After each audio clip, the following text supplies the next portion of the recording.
Hello and welcome. Welcome to the new year, 2026, and welcome to another episode of Healing America and Beyond with me, Mary Grace, and also the famous Dr. Baker, Dr. Shawn Baker, the carnivore doctor. Happy New Year, Dr. Baker. Good to see you. Yeah, likewise. Welcome. Yeah, it's first one of the year. So yeah, it's we got a lot to Very, talk about today. So very exciting. Yeah. yeah, definitely exciting time. So let's jump right in. We've got a lot to talk about. I think top of mind is something that is we've been talking about a lot is the dietary guidelines of the United States of America. And the White House this week released new dietary guidelines, and they basically flipped that decades long food pyramid on its head. And I would love for you to talk about that because it's very exciting, and you also got a little bit of a you got a shout out from the White House. And I'm going to read this. So this is on the White House website from yesterday. It says the carnivore diet author, Dr. Shawn Baker. According to him, the new USDA dietary guidelines are out with an emphasis on real food to include more red meat, milk, and eggs, with an emphasis on more protein and less refined grain and sugar. Well done. And I cut off the bottom. But that's exciting. And we're very, very happy that the White House is recognizing, this administration is recognizing the things that we here on this channel talk about, that you've been talking about for years, that you've written about in your book, that you do at Rivero. And for whether people like or don't like the president, this is a big deal. And so I think that if people can set whatever biases they have aside and look at the facts and the details of this, it should be very encouraging. So I'd love to hear your thoughts about what they've done, what you think they've done right, things they might improve on going forward. What do you think? Yeah, sure, certainly. Well, and I just want to point out the irony. A few months ago, I was pictured as the number one misinfluencer by the World Economic Forum. Eat Lancet Commission, and to go Great. from that to being, quoted at the White House is quite a change Hmm. for over time, from going from this misinfluencer to being kind of at least recognized by the White House. What I will say Right. honestly, and I just put a video up about this, I think that a lot of what has been done around the dietary guidelines, a lot of it is symbolic, to be honest. I mean, because if you look at that image, it's an inverted pyramid done very intentionally. They understand the implication, what that means Hmm. to turn that triangle upside down, and which they did, almost like an homage to South Park. You saw the old South Park, talking about the dietary guidelines are upside down. Hmm.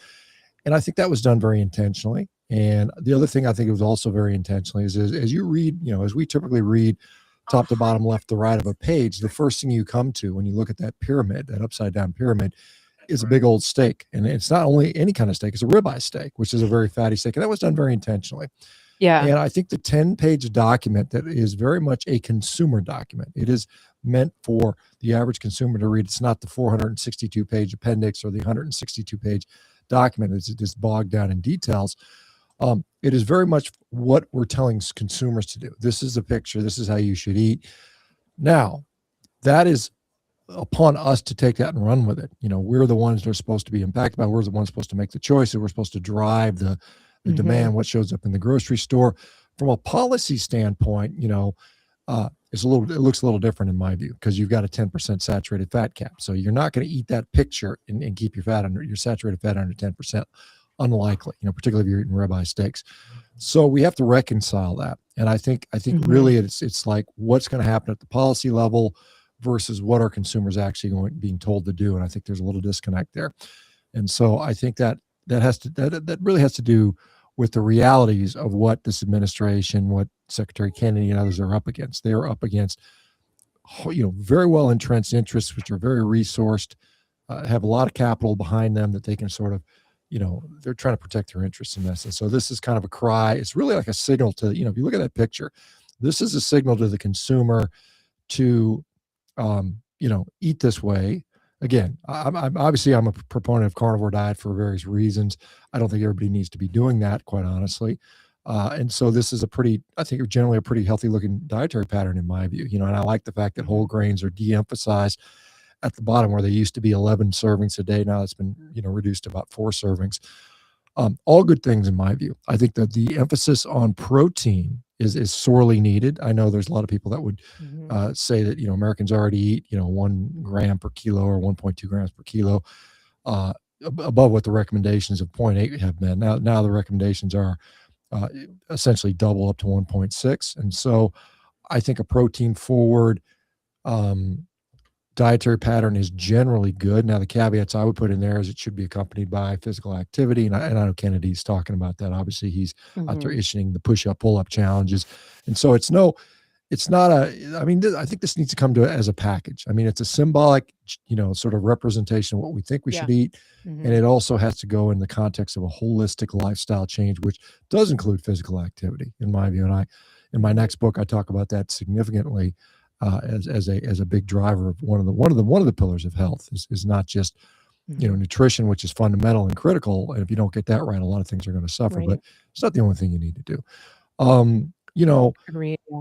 one of the things, I mean, the federal government has some impact over nutrition. Like I didn't eat to the food guidelines before. I could care less what they said. I ate what I ate. I went to Mhm. the grocery store, made my own Yeah. decisions, as will most people going forward. But things like federal schools, military, prisons, some hospitals are going to be impacted by this. For instance, the SNAP program, the Supplemental Nutrition Assistance Program, which operates in all 50 states, that represents about 12% of the grocery store from my understanding. Like 12% of the food in the grocery store is being purchased by SNAP dollars. And so I heard Secretary Rollins saying, hey, we want that to be represented in the store. So, right now a grocery store is just basically a large warehouse for ultra processed, Right. human pet food. Right. When you Yeah. walk in there, that's mostly what it is. And we see, we're here, shop the periphery.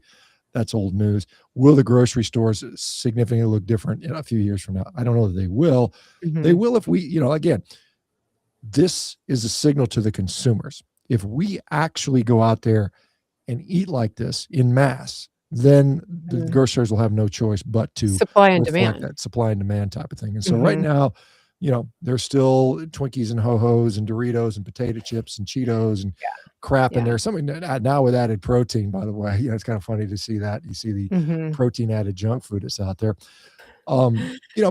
until we start acting like adults and shopping like adults, we're still going to be fed like kids. And Mhm. I think the takeaway lesson here. This is a signal that Kennedy's putting out there saying, hey, look, eat this way, please. Yeah. What Yeah. happens is dependent upon us, quite honestly. Mhm. I think so, and I think, people like you, uh, shows like this are, I think, a good, um, step, a good, place to get the messaging out, and obviously the White House is looking at that because they understand the power of new media, of the new media landscape, and of people who are online, who are influencers, and who are getting messages like this out. I think that's a very powerful means that really didn't exist when the first food pyramid came out. So we have that to our advantage, and I know just from watching Kennedy and people around him, Hegseth, right, when they're doing the physical fitness challenges and things like that, they're counting on the social media element to spread this and to help people get the word out, to get the message out, and to literally to influence the way that people are doing what they're doing. Another thing that I've seen is there's I see lots of content or comments with the concerns about the fact that people don't actually know how to prepare foods. And this has become more obvious with the restrictions on the EBT because when people are given ingredients rather than ultra processed foods, a lot of times we see them getting upset or throwing things away. And that I think is a societal issue that needs to be addressed. When we were in school, you had home ec and people learned how to manage a household and they learned how to cook food. And they didn't have the advantage of having Dr. and Mrs. Baker's cooking show, which you put online the other day. But they had, and then we also had more intact families. I mean, I learned how to cook from my grandma, right? And so I think that there's room for that. And I'm hoping that more influencers will come forward to teach people actually how to shop for ingredients and how to use the ingredients that they're getting and how to take advantage of that. One person who comes to mind is Chef Gruel. He's really good at a very good teacher out of California. He's on YouTube and he teaches people how to do basics. And some people in the chat are saying, "Oh, it's easy, just cook meat." Well, some people don't even know how to boil an egg. I mean, it's sad to say. Everything they've eaten has come out of a package their entire lives. And so that is an issue that needs to be addressed, and I'm hoping that we will see changes in that as people are stepping forward and saying, "Hey, just because you can't get these pre-bagged, pre-cooked foods in your EBT, that's not the end of the world. That's actually the beginning of a better life for you, but here's how you prepare it." I think we definitely need that part of it, and so it's the responsibility and the onus is going to be on us as influencers, and as, family members and friends to be able to share what we know, our knowledge. One thing I wanna point out about the inverted pyramid is I'm very happy to see them having, full fat milk on there instead of low fat, and I hope that that trickles down into the WIC program, the Women, Infants, and Children.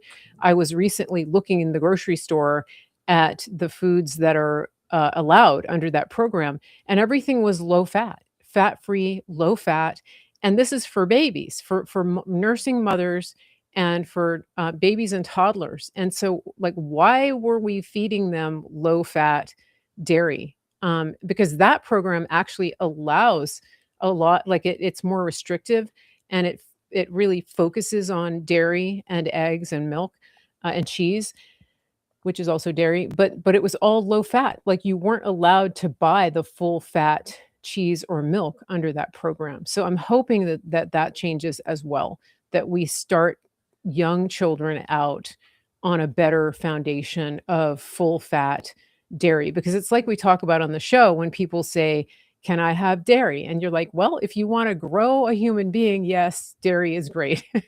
And that's what WIC is targeted for, is growing little human beings and their brains and their organs and helping them to thrive. So, we'll see what happens. Yeah, I mean, if yeah, like you pull up that upside triangle, and it definitely very much clearly says whole milk. That was an intentional placement there. And again, this is the symbolic nature of Yeah, there it is. that picture. Whole milk. And that picture is what people will remember. No one's going to read the 462-page appendix, just like no one remembers what was in the Yeah. appendix for the dietary guidelines from 1985, where the food pyramid was displayed. Mhm. So this is, for all intents and purposes, the image that people need to burn in the back of their mind and realize that Mhm. very heavily and very prominently are animal Yeah. products. And not only Yep. that, they are full fat animal products. And I think that is Yeah.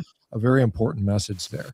Yep. Like I said, when it Label comes to that specific butter. policies and food Mhm. menus in schools and stuff like that, that's going to be fought in a different place. Mhm. And Yeah. again, we'll see what happens with that. I don't know what's going to happen there. Hopefully, again, us consumers have to drive the demand. And I think Mhm. that, again, it's the Maha movement is very much dependent upon Americans that are willing to get healthy and want to get healthy. And the fact that, Mhm. your grandmother taught you how to cook these things. There's a lot of people that are grandmas right now that don't know how to cook, and that's a real problem. That's a fault. That is a falling down. Mhm. I've seen the sort of the reliance on the ultra processing and the convenience, fast foods and things like that, where people routinely, go to McDonald's to get their dinner 6 days out of the week or something like that. Yeah. That is obviously not Mhm. a recipe for generational success. When your kid doesn't know how to, Yeah. heat a bag of microwave popcorn, which at some point, it's like, how do you boiling an egg is not that hard, but there are Mhm. people that represents a significant Yeah. novel challenge for Yeah. them, which is Yeah. which is quite sad. All my kids know how to cook. My kids, Mhm. I let them have it. Maybe I don't always agree with what they're Mhm. cooking, but at least they're acquiring the general basic skills. Yeah. And and sometimes you end up with a lot of smoke in the kitchen and fire alarms going off and that stuff. But I mean, I think it's It's worth it. part of And it, yeah, yeah. My sister, she has a funny story. Her son, when he was growing up, he was very bright, but, not she didn't always know if he was actually paying attention, right? He was always doing his Legos or reading, that kind of thing. And she's always cooked from scratch. And she said, one day he came home, it was like 9 o'clock at night, right? And he's like, "Oh, I'm supposed to bring, a snack tomorrow for International Day at school," something like that, and he's like, I told him I was gonna make scones." 9 o'clock at night, right? And she goes, "What?" You know, it's typical, like, all parents can relate. They're like, "Okay, well, you're on your own." She's like, I'm not getting in the kitchen right now." He goes, "It's okay, I know what to do." And he starts pulling out he knows exactly what to do. He pulls everything out. Turns out he's been watching and paying attention all this time. And she wrote a blog post about it. She said, "About that time I accidentally taught my son to cook."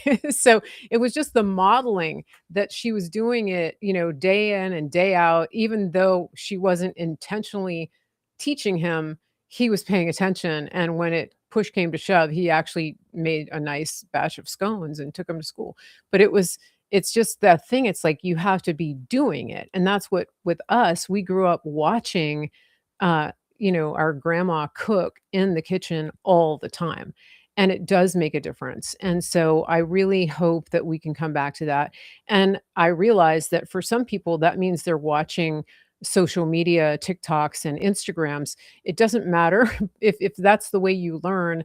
I just hope that we have uh, more content like that where people are saying, okay, here's how you cook a hamburger patty. And it seems basic to some of you, but a lot of people don't know. They just don't know.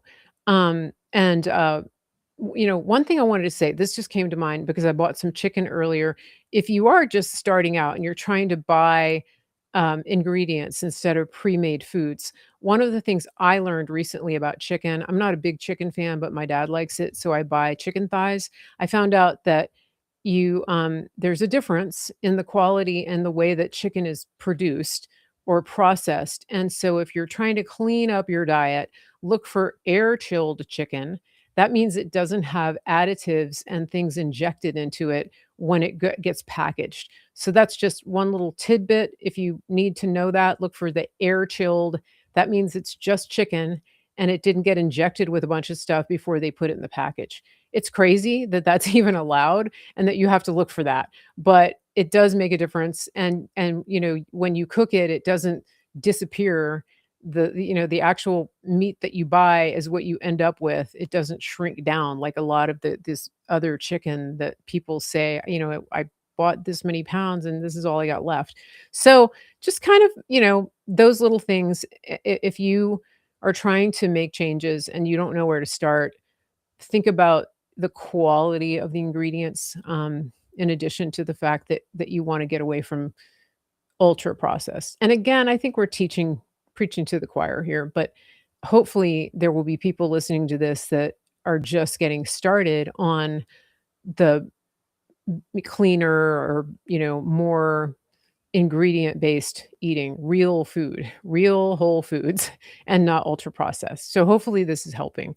Um, Dr. Baker, I wanted to ask you too about what you've been seeing with the beef industry. President Trump made some moves in that direction with regard to the meat packing. Is that right? Or the processing, allowing smaller farms to have more access to being able to process their meat. Are you familiar with that? It came Yeah, out there earlier was this a week. House bill that passed recently. I don't know if it's gone through the Senate Oh, yet or something like that, okay. but it basically allows small people to actually butcher on site and sell interest, within their state. Okay. And so Okay. there are gradual shifts that are occurring. There's a lot of evolving stuff that's occurring there. Generally, I think these are considered good things by Mhm. most people within the industry. Although there's, we still have a long way to go. We got to rebuild our cattle herd. We've got to, ensure, uh, fairer pricing structures. I mean, that we see Mhm. that there's been, some. It's very fluid because there were low cattle prices, yet the retail prices were still high, which means that disproportionate money is going on the retail side and less going Mhm. to the cattle rancher themselves.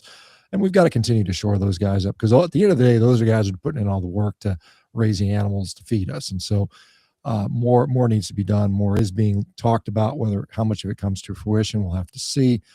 But it is, I consider our nation's cattlemen to be a national security resource, and if we don't have a good shored up food supply that is Mhm. going to endure, then that's a real problem. We're looking at, we can see, particularly the Trump administration is very, very aggressive about national security stuff, about, his international policy. And some people disagree about, Venezuela and Greenland and Ukraine and all this stuff, and some of the, funding the NGOs and stuff like that. Mhm. But at the end of the day, our food supply is also a national security issue, Yeah. and Yeah. we have to make sure we have a Mhm. very well vigorous, best in the world situation for that. Yeah, I agree, and this is a good time now that you mentioned that for us to talk about one of our favorite beef suppliers. We have a sponsor of today's show, and that is our griddownchowdown.com. These guys are fantastic. This is freeze-dried, American-grown, American-processed beef, grass-fed, and it has a single ingredient, and that's beef. So when you look at the package, that's all you get, beef. And so we're very happy to partner with this company, griddownchowdown.com. You can use promo code Mary Grace to get a little discount. They also have a subscribe and save model. This is freeze dried. You can put water in it and reconstitute it. And then you can do everything that you would do with a fresh block of ground beef. So it's fantastic. And when you purchase from them, you're doing exactly what Dr. Baker is talking about. You're helping to preserve American farm and ranch land, and you're supporting locally American farmers and ranchers. So please support this company. It is griddownchowdown.com. Use promo code Mary Grace. Let them know we sent you, and they will take good care of you. Keep in mind that it's a smaller business, and they're not necessarily going to have the quick turnaround time that you may be used to with big online retailers. But I guarantee you're going to love their product, and they're a great company based out in Oklahoma. Really fantastic. Griddownchowdown.com. Please let them know we sent you. Tell them you saw us on the show with Dr. Baker and Mary Grace, and they will be happy to help you. Okay, so just wanted to get that in. Had to take advantage of that moment, and we've got somebody who scanned the code. That's awesome. Thank you. And let's see. So, Dr. Baker, we take questions on the show, and we decided today, since it's the new year and it's World Carnivore Month, and people are thinking about their health and thinking about making changes.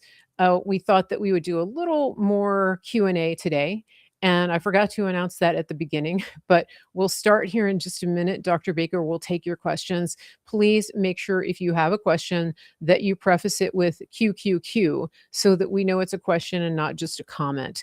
And we will try to get to as many of your questions as we can. And let's see, I don't think we've had any questions yet. I think, hold on just a second.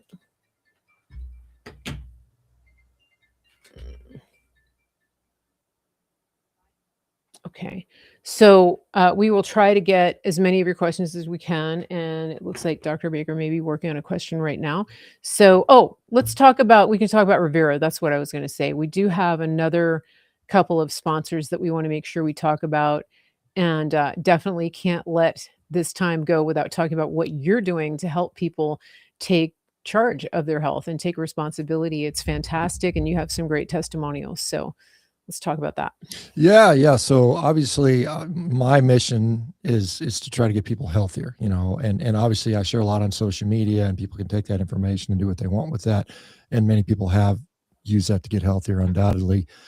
But some people need a little more support than just, messaging on social media, and some people need a Yeah. team dedicated to helping them to get healthy, to reverse disease, to fix their lifestyle. And that's what we do. We provide support for that. It's not something intended to be a lifelong thing. And so like the healthcare model right now is just like, well, obesity is a chronic disease. And just like hypertension, you need to take pills for the rest of your life. And so you need to be taking these injections or now oral pills for the rest of your life to control obesity.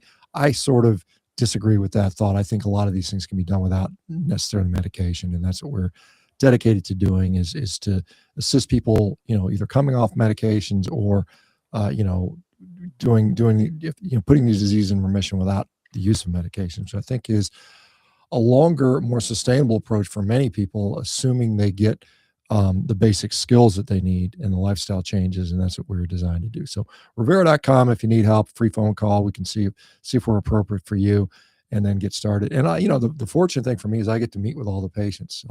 I avail myself, a couple times a week to chat with directly. And so I've got, I've been doing this for a while. I got some insight, and I tend to walk the walk, and have probably been there and done a lot of those things already. So you don't have to do them. You don't have to reinvent the wheel. And so Revera.com, we're excited to see more and more patients. As I just had a meeting, last night with a bunch of our folks, and it's wonderful to get to chat with all those folks and learn about them and see them succeed. And the idea with Revero is that it's not a lifetime thing. It's you're getting in to try to address core issues, root causes, and things like that, and then become independent in taking care of your health. And we have a testimonial here on Rumble. Delia's there. She says Revero is great, and I think Delia's been with Revero for several months now, so that's exciting. And we do have questions coming in. I wanted to mention to people that we have another option. As people start to make changes, you may find that you still need some support, or that you have certain supplements that you feel are important for you. And we want to make sure that you are supported in that with quality and quality ingredients, and that you're not getting knockoff or what would you call it? Fake supplements that are just, full of cornstarch or whatever. And so we actually have Mary Grace Essential Store. You can access it through my website, or you can go through the QR code here. It's maryggracewellness.gethealthy.store. Or you can go directly to my website, marygracemedia.com, and follow the link to get there. And it's a great store. We have all kinds of name brands, Thorne, all kinds of essentials, and you can do a subscribe and save model. It's 10% off for new customers, and you can also do it's free shipping. So it's a great deal. Mary Grace Essentials. We work directly with manufacturers, and so we know that what you're getting is the real deal. It's not just a bottle of generic with a label stuck on it. And so we want to make sure that you are getting access to the best if you're using supplements, and if you want to add that as part of your health regimen in 2026, or if you've been using something and you want to see if you can get a better source, go to my wellness store, Mary Grace Essentials. So it's marygracewellness.gethealthy.store. Okay, so let's jump into some questions. We've got a lot here to we've got a lot to cover. We've got a lot of questions. So Delia says we need Revero t-shirts. Hey, you need merch. Yeah, eventually we'll probably, once we get to a point where we can do that, we might start doing that. That's a good idea, though. I agree. Yeah, I think it's a good idea. I'm a ball cap person, but I'd wear a Revero ball cap, just saying. Okay, so we definitely have questions. Let's start with the first question on YouTube. Do you see the one about diarrhea? That's always a fun question. I call it disaster pants. Let me scroll down and see where I can find. So I've been carnivore for 2 years, and why do I still get diarrhea? Where is it? So I've been carnivore for 2 years, and why do I still get diarrhea? See that? Well, I mean, the typical reasons for diarrhea, it could be anything from a chronic gut issue that hasn't resolved. So sometimes that's a complication of IBS or IBD or something like that, or some malabsorption issue. It can be fat malabsorption. It can be an electrolyte issue. I don't know what you've done to address those typical things. I mean, for me, in the context of a carnivore diet, you've often removed some of many of the reasons for that. Sometimes fat malabsorption, and it could just be, because there's a lot of people that sort of promote a very high fat version of carnivore for various reasons. And it certainly can be effective for certain things. But for some people, it just results in malabsorption and, maybe an inability to absorb all the fat you're consuming. Sometimes playing with the amount of rendered fat, sometimes playing with the volume of fat in one meal. You might have to break meals into smaller quantities and see how that shakes out. Those are things I would consider. Also, electrolytes Mhm. do play a role in this. So it could be too little like electrolyte consumption, too much electrolyte consumption. So Mhm. hard to say just without a lot more information. So I'll tell you what, my personal experience, this may help you, is definitely rendered fats were a big problem. So that means if you cooked and you poured the melted butter on your food or the melted tallow and then ate it that way, that was almost an immediate trip to the bathroom for me. But the other thing that really helped me was consuming more sea salt. So Dr. Baker said electrolytes. For me, for a while there, it was just a matter of consciously making sure I got at least a teaspoon a day of sea salt, and that doesn't seem like a lot, but if you're going to strictly non-processed foods, you're not having a lot of extra salt, and you may be going from a diet that had a lot of salt, a lot of added sodium, to none. And so that can help you if you're doing that, and for me, sometimes it was just like I would just eat a little bit of salt and drink water or, put it in your water, whatever. That was something that helped me because just sprinkling a little bit on your food, you're not really getting that much. If you're avoiding ultra processed foods, there's just no extra salt. So that did help me, and I hope that helps you. So next question, let's see. Uh Question, can you and this is on YouTube, can you give us a little information pertaining to the effective carnivore and stem cell uptake slash delivery and inflammation? I think he means effect of. And oh, before we continue, we have to give the disclaimer. Dr. Baker is a doctor, but he's not your doctor, and this is not medical advice. And it is meant to inform for entertainment purposes, for educational purposes, and we do always recommend that you work with your physician, especially if you're thinking about coming off of medication. So if you're not working directly with someone at Rivero.com, it is not recommended that you ever do anything cold turkey without consulting your provider before doing that. Okay, so question. So I guess the question is carnivore diet going to impact negatively or positively a stem cell injection? And I think, if we look at, what are stem cells? Stem cells are cells that haven't decided what they want to be when they grow up yet. They still Hmm. can, they can become, at the very basic level, we have these pluripotent or multipotent stem cells that could be bone or muscle or tendon or cartilage or whatever it might be. It hasn't decided yet. So we inject these things in hopes that they will differentiate into the cell that we seem to be lacking in, particularly when we're trying to heal tissues. And we know that our body naturally is producing stem cells all along, although younger babies produce a heck of a lot more of them than older adults do. And some of that has to do with, I think, just chronic disease as it accumulates over the years. You're just not as efficient at that. Having said that, I think any of these sort of therapies, whether they're peptides or stem cells or prolotherapy or PRP injections, all of those are going to have a much better chance of being efficacious, or that it meaning they're going to work if we are in a metabolically healthy state. It's like I've used this analogy many times. If I have, let's say I go to my house and I've got carpets that are all beat to hell and the dogs peed on them and they're ratty, nasty carpeting. And I'm like, hey, I think I'm going to put some hardwood floors in there, make the house look nicer. Well, if your house is currently on fire, probably not a good time to recarpet the house or put in new floors, right? So you got to Yeah, put the fire out metabolically. And so yeah. before I would waste my money on one of these treatments, I would metabolically optimize myself before I did that, Mm, because it's going to give it the best chance for it to work, right? So that's I think the analogy that I like to use, and I think you know, carnivore as a part of a healthy lifestyle. I should say mhm, that. I think that's a statement I think doesn't get said enough.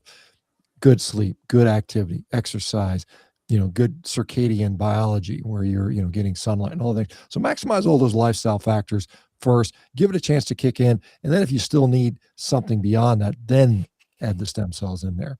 If you mhm. add a bunch of stem cells in a situation where the house is on fire metabolically, you're kind of likely wasting your money. And those things aren't cheap in many cases. Yeah, especially in the US. Um, so, okay, next question. We got a pretty active YouTube today. What is the level of concern regarding traces of lead in salt sourced from inland mines Saladino promoted an analysis of several salts, and several of them had lead in them.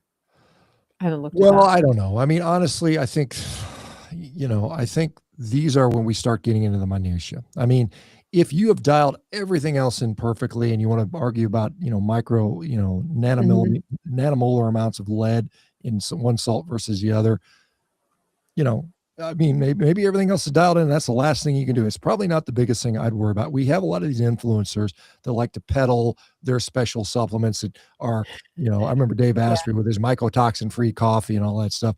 I mean, that's probably the least of your concerns, quite honestly. I mean, honestly, probably most people that have these questions haven't done the basics. They're not sleeping well. They're not exercising. They're not eating well. And they're trying to somehow think that lead-free salt is a cure here.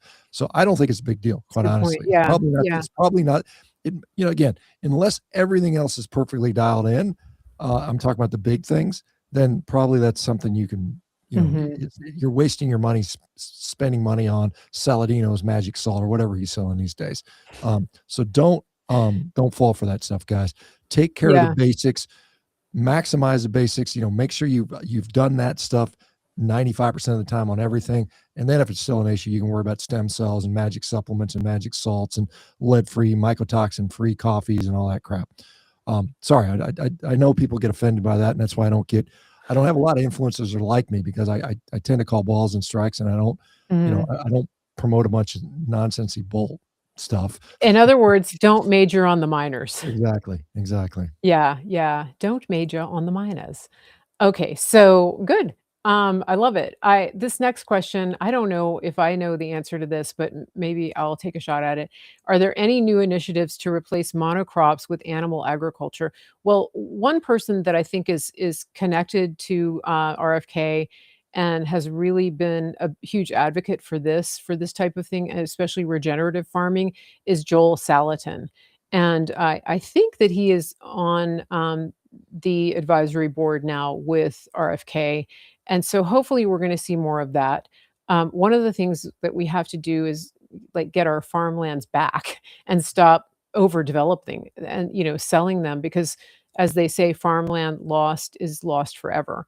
And so hopefully we can do that. And that's what I know about it, and I know some homesteaders and influencers who are going to a more regenerative model. I know a lot about more about Salatin because he's not far from where I live, and we get his eggs and some of his other meat products, from my friend's farmstead.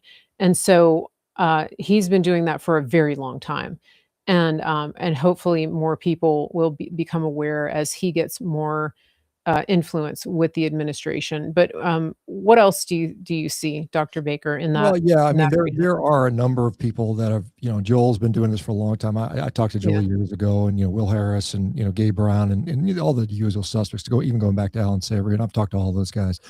Um, there are people in the administration, and RFK has been a pretty significant proponent of this, as are other people, of trying to promote a more regenerative style of raising meat, and I think that's great. I hopefully we can see that more. But I mean, the reality is, and I think Will Harris has been very, uh, kind of hanging crepe on this stuff, saying, look, 1% of the population, 1% of the ranchers are doing this, and if we can get to 2%, that'd be a huge thing.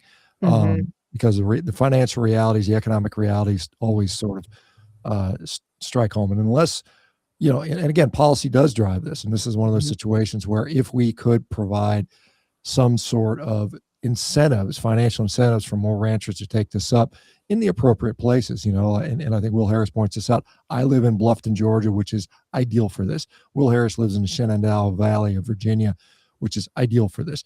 The guy living Mhm. in northern Montana, this may not be something he can do year round. And so Mhm. we have to realize what the realities are for a lot of these people, and Yeah. support them. And I do think, guys like Tom Massey, who I know is sometimes not on the best friend list of the Oh administration. gosh. At times, it goes Yeah. back and forth on that. So I mean, yeah, I mean, I think there's been an elevation of information that I think more and more people understand this is an issue, and making it a priority. And I do think we're going to see an expansion of regenerative agriculture. Will it ever fully supplant what we have currently? I think that's going to take a long time, and I don't know that it'll ever get there. Mhm. But I mean, you could develop a hybrid system. There's no reason why you cannot. We've got a lot of these small cow calf operations where that could not be supported, where they just rotationally graze those guys, and then you might feed them off to finish out on a grain based system for a couple months. Mhm. Mhm. So yeah, we'll see what happens with that. But yeah, there's Well, there's there's a lot of yeah. talk about this for And there's sure. other alternatives as well, like, sprout finish and because you've actually had some beef that you've shared with different types of finishing and fattening in the final months of the animal's growth, right? Was it you that was talking about the ones that are sprout Yeah, fed? yeah, yeah. Yeah. That's there's a group out there's a couple groups doing it, but the one I'm familiar Mhm. with is McCafferty Ranch Beef out of Belt, Montana. And I met Joel McCafferty, another guy. I met him Okay. in person when I was up in Montana. Really nice guy. And yeah, I mean they're grass finishing their cattle or grass raising their cattle, and they're finishing out on a sprout, which is I guess sort of a hybrid between grain and grass and Mhm. high energy, so they cows fatten up well. So they come out really nicely marbled. One of the knocks of grass finished beef for a lot of people is it just doesn't. It's too lean for those Mhm. people that aren't eating a lot of carbohydrates, and so Yeah. It's and very that gamey. yeah, and some people find it gamey, and it's hard to Mhm. it's sometimes hard to get a good product if you don't know how to do it and you don't have the right skill. It's a skill. It's a more difficult skill, I think, to do a well grass finished beef that tastes good for the average consumer. Whereas grain finish is pretty much plug and play. I mean, it's pretty cookbook. It's pretty Mhm. formulaic. It's pretty Mhm. easy to reproduce as long as you have, the right breed of cattle and. Anyway, that's Yeah. Yeah. Okay. So, next question, we have, what is the best hold on, I missed one. This is Julie on Facebook. Have people that had a kidney transplant are people with the kidney transplant okay going carnivore? yeah, for sure. That's not a contraindication. Okay. Like I said, one of the concerns has been over time has been particularly with protein heavy diets is it's harmful for the kidneys. That largely is not true. I think the data out there shows that a higher protein intake is not damaging the kidneys. What's damaging the kidneys is a diet of, just highly refined grains, high glycemic excursion type stuff. That diabetes is the number one reason for kidney disease in this country, Mhm. pre-diabetes and diabetes. And so um, protein is not driving that. I think Mhm. that's a general statement I think is safe to say. Okay. And I see people with early kidney disease going carnivore. Actually, they reverse it, which is kind of cool. Nice. Yeah, very good. So, next one, we have a question from X. What is the best way to maintain weight if thin? I shrink fast if I don't eat butter to burn. Just eat more butter. What do you think, Dr. Baker? Well, I mean, again, when you're talking about maintaining weight, what are we trying to maintain? Hopefully, it's a lean mass, and I think, you know, Mhm. best way to do that is get in there and do resistance training. That's how you build muscle. Diet is secondary. The biggest thing is doing the consistent training. That is what's going to give you muscle, and if you don't, you're going to lose muscle over time. As you age, and this is why it's kind of interesting. You hear these people that the so-called chill maxers that I get in these little kind of mini arguments online all the time from people that say, well, the fact that you work out hard and lift weights and train intensely is going to kill you early. And there's no data that would support that at all. There's none, right? And so what Yeah. they'll use this observational data, this survivorship stuff, and they say, well, all the people that are 100 right now are not working out hard or haven't worked out hard. Well, the problem with that argument is those people grew up in the 1920s and the 1930s. Mhm. No one was exercising back then. Literally, no one was exercising. That was not a lifestyle thing. And Mr. so, Universe. well, you start seeing the Yeah. stuff in the 1970s with Arnold Schwarzenegger, and people started lifting weights. And by the 1990s, more people are working out. And so we're just now seeing those people start hitting their 80s right now. And what do we Mhm. notice about those people that have been working out their whole life when they get to be 80? They look a hell of a lot better than the people that aren't. I mean, we just Mhm. know that's happening. And it's kind of funny. You look at these sort of internet memes about like, back in the 1970s, you look at the people like All in the Family. You got Carol O'Connor and what was it? Who E was he? This actress? I'm forgetting her name now. It's Gene Stapleton Oh, and yeah. those, and they were in their 40s in that show, and they look like grandmas. They literally look like people in their 60s and 70s look like right now. And it's because back when those shows were out there, most older people were not engaging in physical activity and rigorous activity. And they looked a lot older. So now we see people like, people that are in their 50s and 60s that, man, they look great. You see all these actors and act now. Granted, a lot of them are on social or taking drugs and they've had plastic surgery and all so on and so forth. Mhm. But the reality is, people that engage in regular strenuous physical activity on a regular basis are going to age better. That is clear as day, in Mhm. my view. Mhm. That makes sense, and I mean, clean living too, I think, has a lot to do with it, and being outdoors and, not smoking, things like that. So, okay, so we have a question about oh, I'm interested in your answer on this. Any opinion, with regard to methylene blue? That Uh, comes up a lot. yeah, I'm not, again, this is another one of these kind of goofball kind of supplements that people take for, mitochondrial health. And, and I think, honestly, there's a guy named Chris Masterjohn, and I think has sort of talked about this, I think probably in probably one of the better fashions. Um, it has a limited use in certain situations where certain people may feel benefit from that, but to routinely just supplement that, I don't think it's going to be a net benefit. And it actually does stain your brain blue. I mean, it's interesting. This was a industrial Mhm. chemical, textile dye that was used in the 1800s. And I know RFK was supposedly seen taking it at some He time. was maxing it. Yeah. I don't know. I don't know what he was doing with that, but Yeah. I am not a huge proponent of that stuff. Again, I think it's just one Mhm. of those things that it might have a very limited indication, but I mean, I think it's probably got more downside than upside. Mhm. Okay. So we have some sort of kind of trolling questions. Somebody's asking about the new food pyramid. We talked about that earlier Mhm. in the show. So we invite you to go back after the show and rewind and watch that. And then we have a question from uh, George on Facebook. It's kind of a long question. Do you see this about blood Yeah, pressure? about blood pressure, young guy's blood Yeah. pressure. Yeah.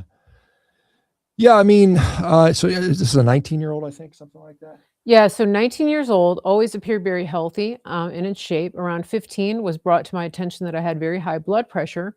Average was 160 over 95, but I would have random spikes and it would go through the roof. Dozens and dozens of doctor appointments, no answers, was put on 2 different blood pressure meds. They did nothing. The dose was increased, still did nothing. Um, while on the meds, I had the highest blood pressure spike I've ever recorded at 223 over 126. I got on Carnivore to help with my IBS, and within days was consistently right under 120 over 80. Wow. Okay, yeah, so, I mean, yeah, it's just more of a testimonial than a question. It's Yeah. just saying, "Hey, I was Okay. trying to get my blood pressure under control and nothing worked, even meds. I went carnivore and it normalized." Yeah, I mean, I think a lot of that is, we call it idiopathic, meaning we don't know what it is, or we're basically idiots because we can't figure it out, or we're too stupid to realize it's the food. Yeah, so I mean, a lot of it, because we always point to sodium. You've seen that sort of association with sodium consumption Mhm. and hypertension, and that is a real association. But the reality, what's happening is it's really our inability to excrete sodium, and what's causing us to retain sodium is hyperinsulinemia in many cases, because the insulin directly tells our kidneys to hang on to salt. And when we do Mhm. that, we have this too much fluid on board, and it's reflected in our blood pressure in many cases. So what you'll see is a sort of a natural natriuresis or diuresis of sodium that's occurring when Mhm. you go carnivore and you drop the carbs out there. So that's not surprising. I see that not infrequently, that people's blood pressure normalizes when their metabolic situation improves. Mhm. Interesting, yeah. So, let's see. This is just a kind of a funny on YouTube. I had to stop eating the honey buns and the chocolate ice cream. That was probably the basics. So, yeah, just, Yeah, sometimes you just yeah, my good old honey buns, man. yeah, just start, I never ate too many of those things. I don't know. just I don't know start with the why. basics. Yeah, yeah. Stop eating Yeah, honey buns. Pop-Tarts, Snickers, right. Yeah, especially if you're door dashing it, you're not even getting up to go to the store for it. Come on. Um, yeah. So that's an issue. Let's see if we have any more questions. We just got people stopping by to say hello. Oh, Dr. Baker. Oh, Dr. Baker's birthday is tomorrow.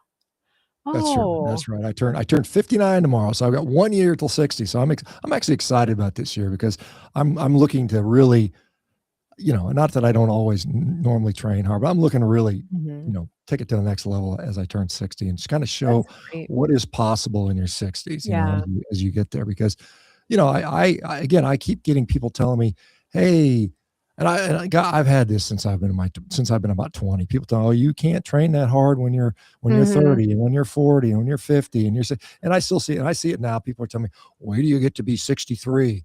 I'm like, "Man, I'm already almost there."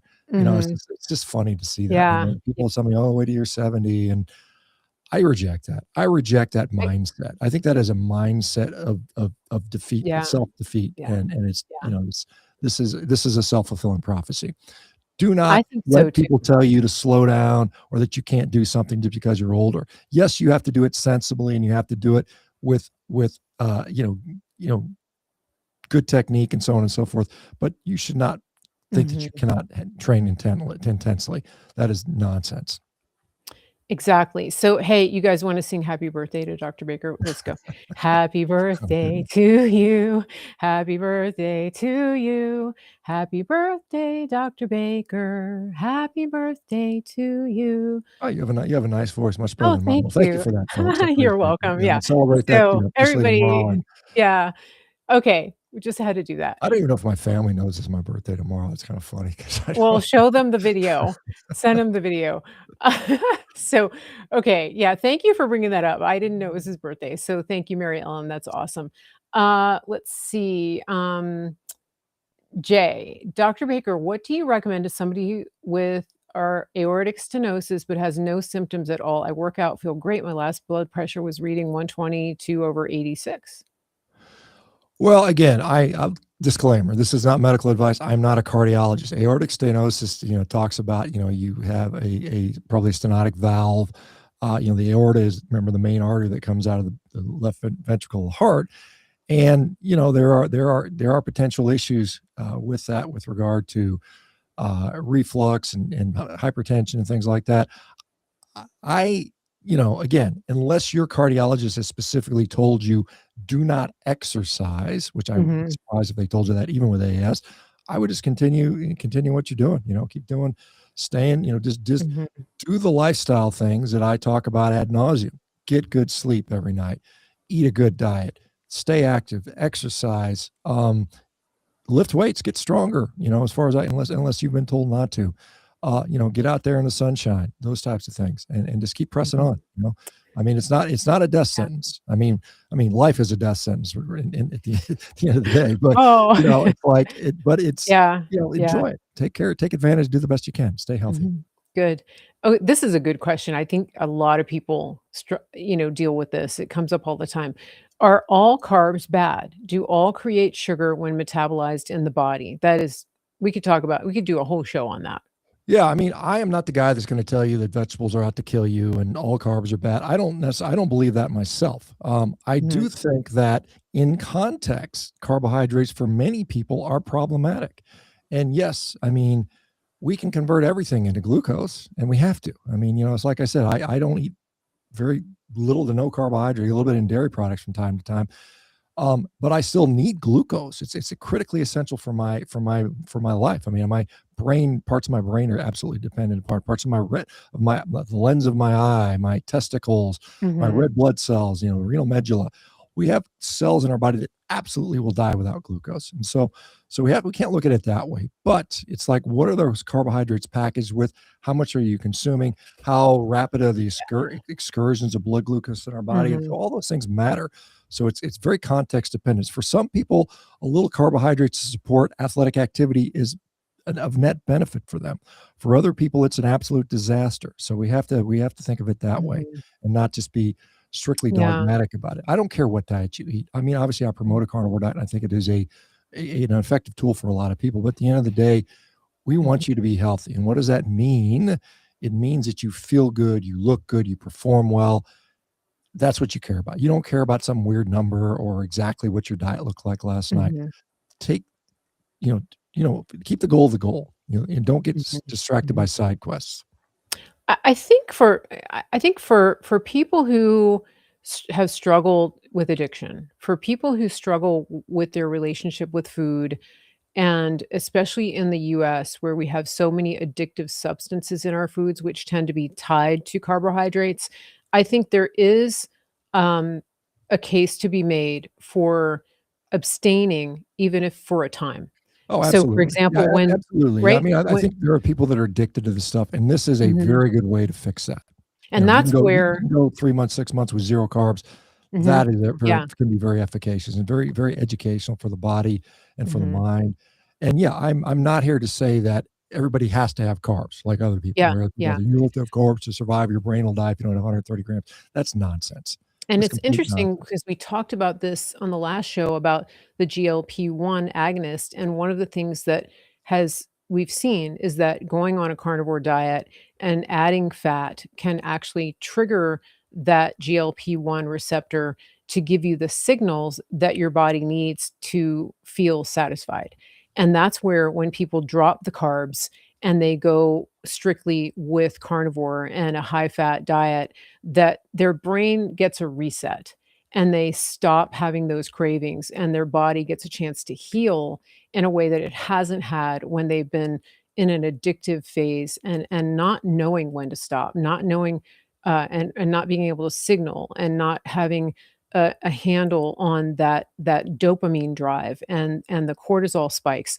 When you get that stabilized on a carnivore diet, that can be the key to help you go into a phase where you can then have carbohydrates and it doesn't send you into a spiral. But everybody's different, right? And people respond differently. And so this is where paying attention to what is helpful for you is so important as an individual, that it's really your body and your signals and your history with food. All of those come into play.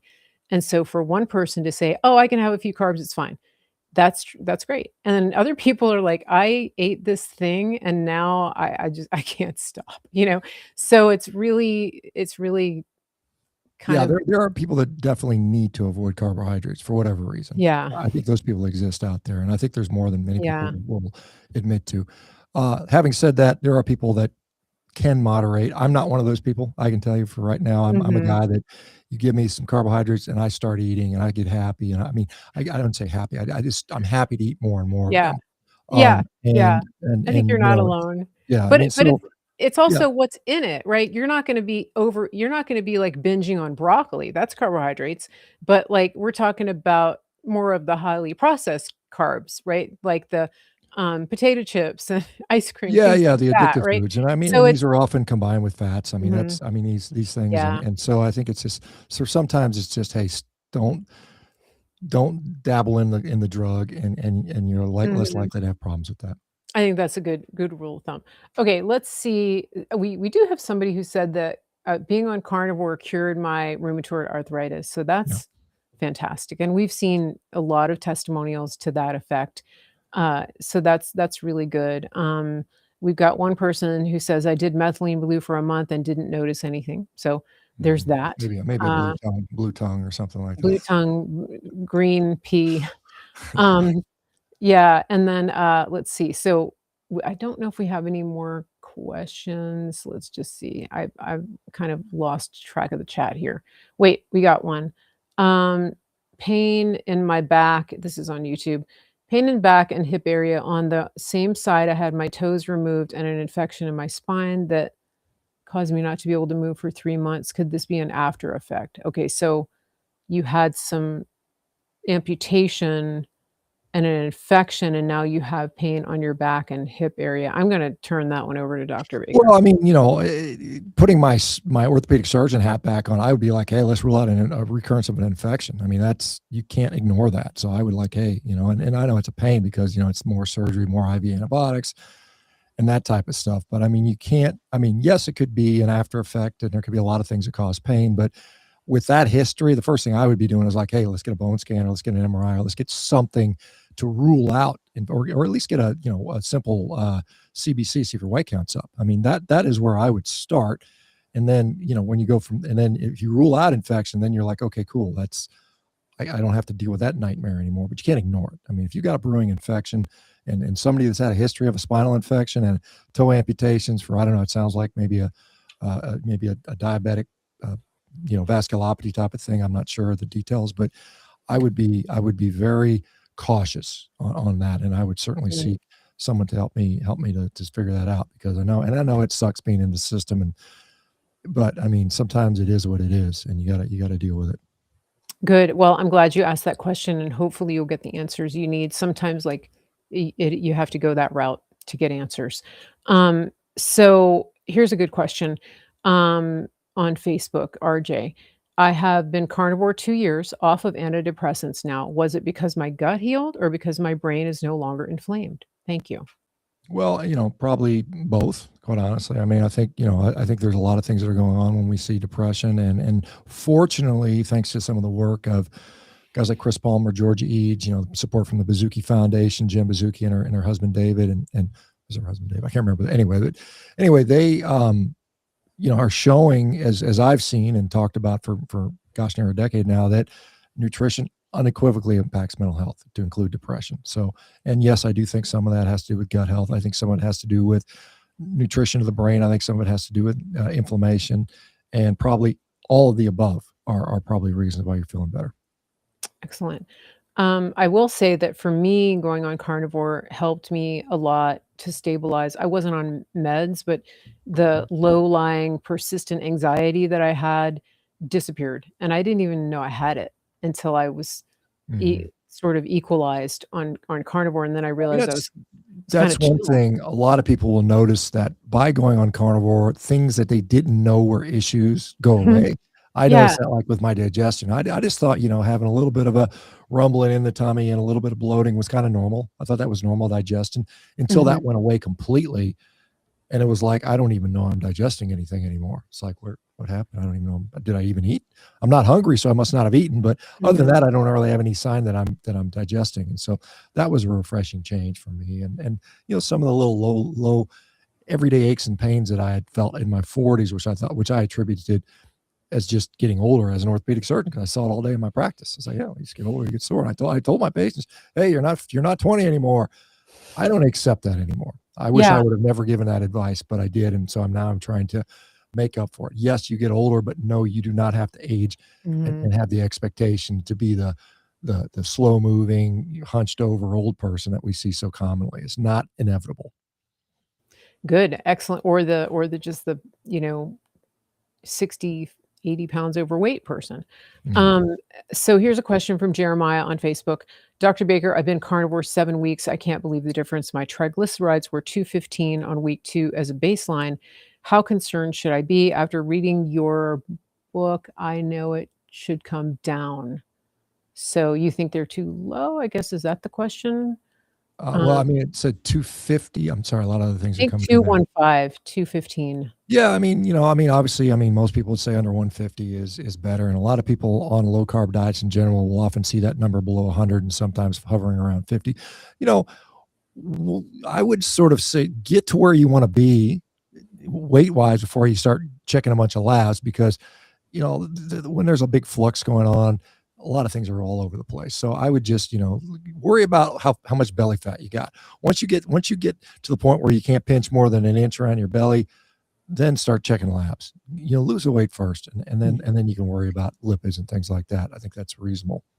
So, we need to, um, answer, DABN on, YouTube because I feel so bad for him or her. So eating 1 apple a day is okay. I just really miss apples. It's been almost 5 weeks of strict carnivore, and then he comes back and says, "I'm okay not going back. Just been having that one craving so far, a good delicious red apple. Can we give him permission to eat an apple?" Well, I mean, man, I don't know. I don't know what you're trying to solve or issues are here. And if one apple a day allows you to stop eating a bunch of garbage, then that's probably a trade-off worth it. So Yeah, just look at it from, again, don't worry about being strictly dogmatic.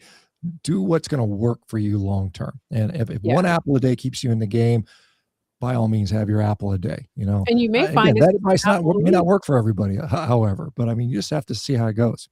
Mhm, and you may find after you have your apple that you're good, you're fine. But do be aware that all these hybrid apples are super high sugar.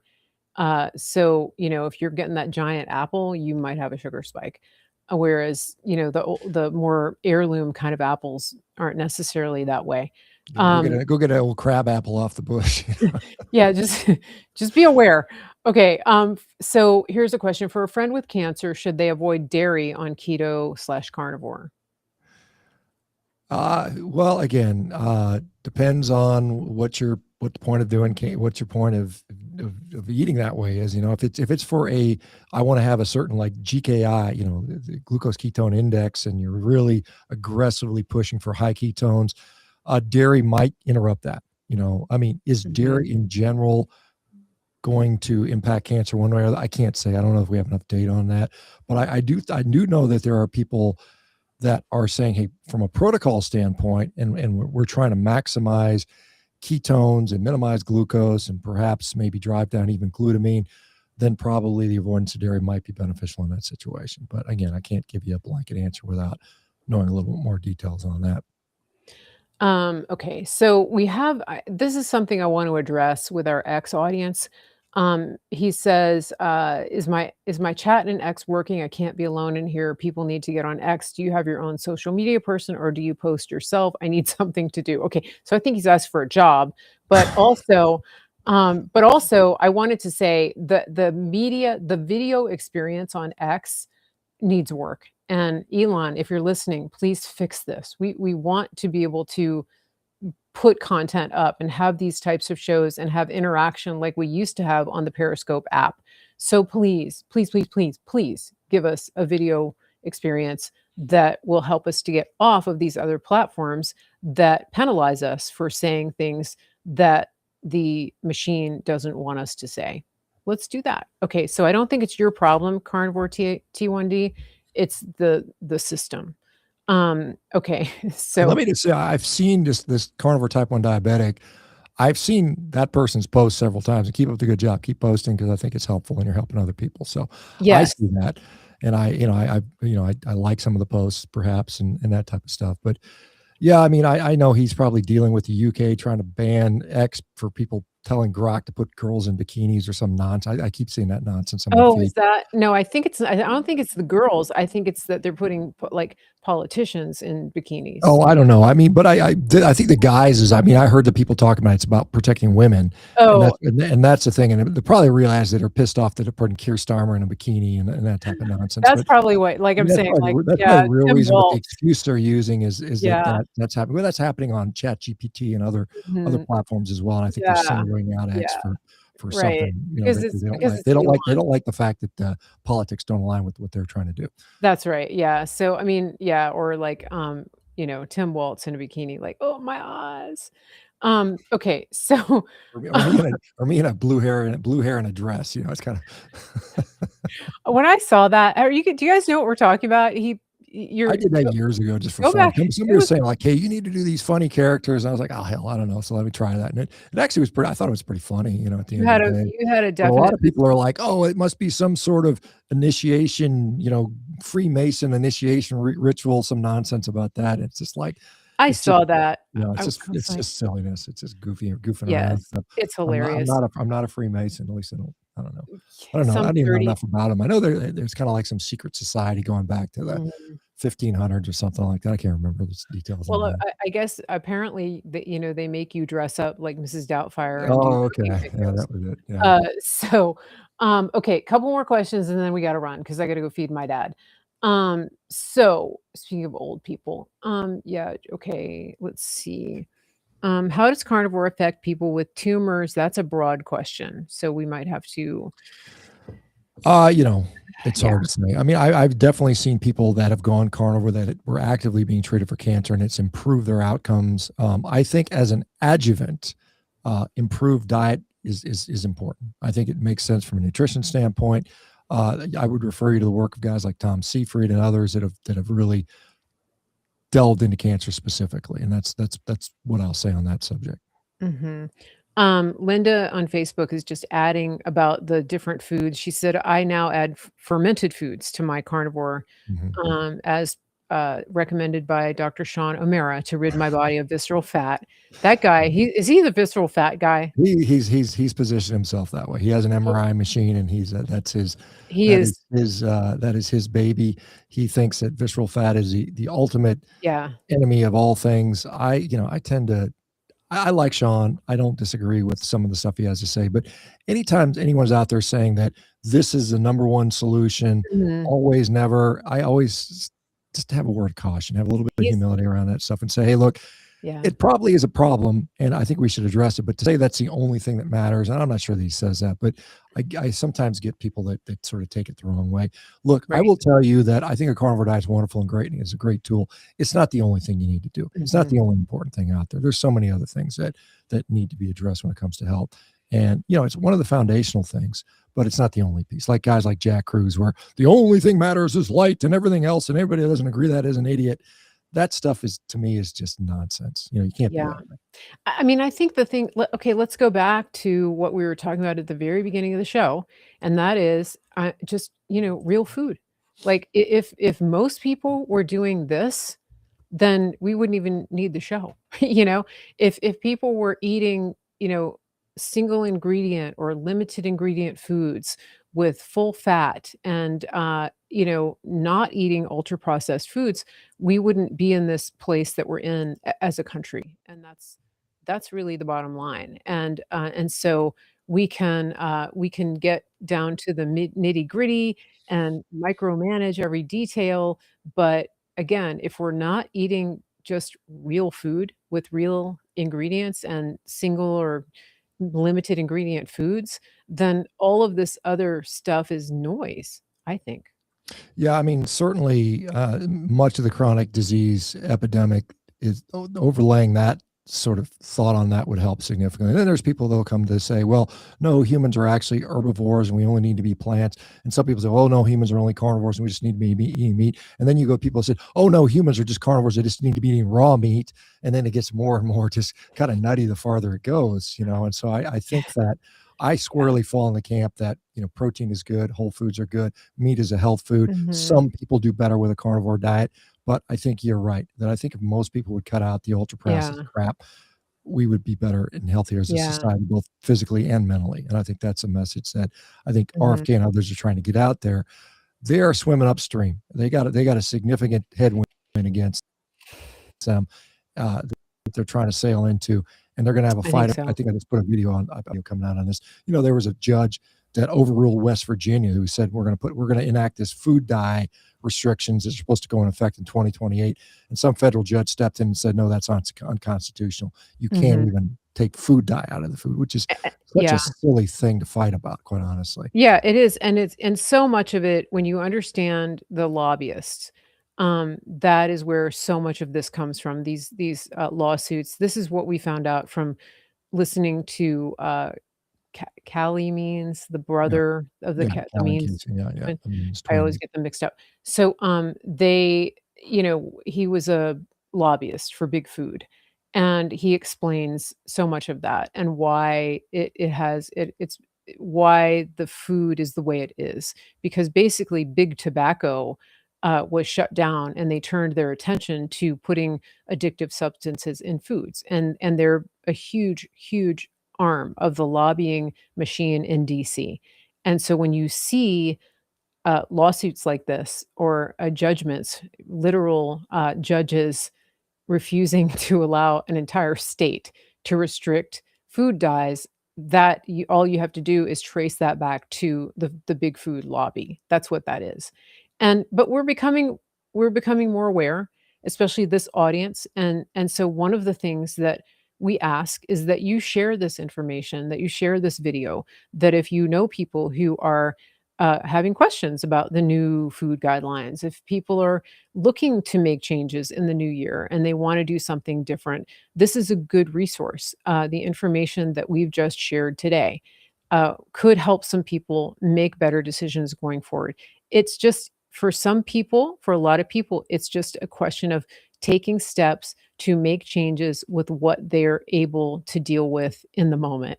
And sometimes that means you just put down that bag of ultra processed foods and pick up something that is fresher and has limited ingredients. That may be just where some people need to start, and, learning how to cook an egg, learning how to cook a piece of meat. That's it. Maybe that's all they can handle right now, but it's better than they were the day before. Just taking small steps every day in the right direction. Okay, so I think we need to wrap up here, Yeah, you gotta go feed your and dad. yeah, I gotta go And feed my I gotta dad. go run some sprints, so I got a hungry guy. But we so appreciate everybody here, and we appreciate all of you and your great questions and your great chat. And we will be back. This is our 13th episode of Healing America and Beyond, and we definitely will have more conversations like this. We ask that you share, that you repost, that you tag people. Please make sure you go to my website, marygracemedia.com, and get on the mailing list so that you will get an email before we do our shows. We try to do it about every 2 weeks, depending on our different schedules, but we're hoping to go with that type of schedule going forward. And if you're on the mailing list, you will get an email. Try to do it about this time of the day on a Friday. And also remember, go to Rivero.com. Check out what Dr. Baker and his team have over there. This could be your year to make the changes that you want. At least go and fill in the form and ask the questions and see if it's a good fit for you. And then, as always, please give our friends over at griddownchowdown.com some love, and love yourself by getting American grown freeze dried beef in your house. You can prep with it or you can cook with it on a weekly basis. It's up to you. Please tell them that Mary Grace sent you. And every time you purchase from them, you help save American farm and ranch land. And that is it for us today. And we will be back. Everybody have a wonderful weekend. Go outside, touch some grass, look at the sky, talk to God, leave your phone behind. Have a great weekend, everybody. Take